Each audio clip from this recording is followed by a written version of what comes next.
We just heard from Michael Kaine in that report. He's the National Secretary of the Transport Workers Union, and he joins me now to discuss this further. Michael, some devastating conversations going on around the country tonight, a devastating blow for Qantas workers and their families. What are you hearing from them?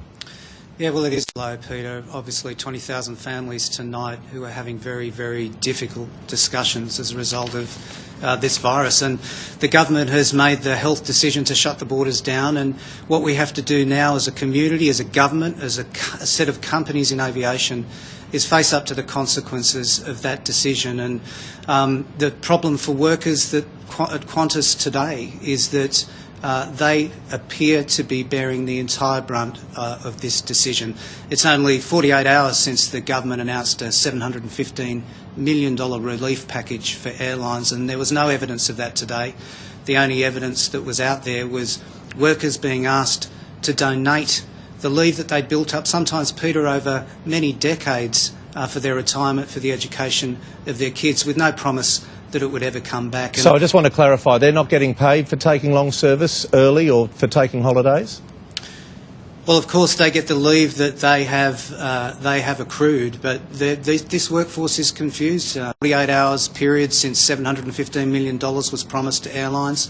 No evidence of that today, only evidence that these workers are required to donate their leave. Now, if Qantas had said to these workers, look, we need for the interim period for that leave to be given back to the company, but when this crisis is over, then we will work with you to find a pathway to recredit that leave. That would be another thing. But we've got workers tonight that are not only dealing with the stress of the virus, dealing with the stress of the Qantas announcement, but also dealing with the stress that the money that they had put in trust with the company for their retirement, for the education of their kids, is in jeopardy. But isn't this a tricky situation? There are no international flights, so no one can staff them. Domestic services have been slashed. The borders are closed.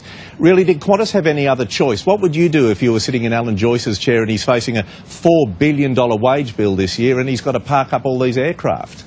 It is a very, very difficult situation, and no one's doubting that. But we have just heard in the last 2 weeks about from Qantas about the consecutive billion-dollar profits that it's made. I think that what would have been a judicious approach from Qantas would have been to put some of that money in for a little period of time back into the workers until we could have worked out a realistic and targeted relief package with the government. I still think that's on the cards, Peter. This isn't set to kick in until the end of March. I still think there's an opportunity for us to work together. So are you getting hints that you can work with Alan Joyce and the government to develop this a bit further for these 20,000 workers?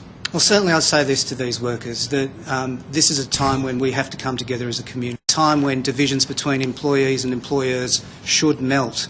And we want the company to take on board some mutual obligation here. If we're asking workers to give up this leave that they've worked so hard for, now, Peter, they've worked to really establish what is known as one of the best airlines in the world. And let's hope it returns to being one of the best airlines in the world in terms of that this short-term terrible pain can turn into, I suppose, a long-term gain. I'm going to have to leave it there, Michael. Thank you for joining us tonight. Thanks, Peter. Good on you. Thank you.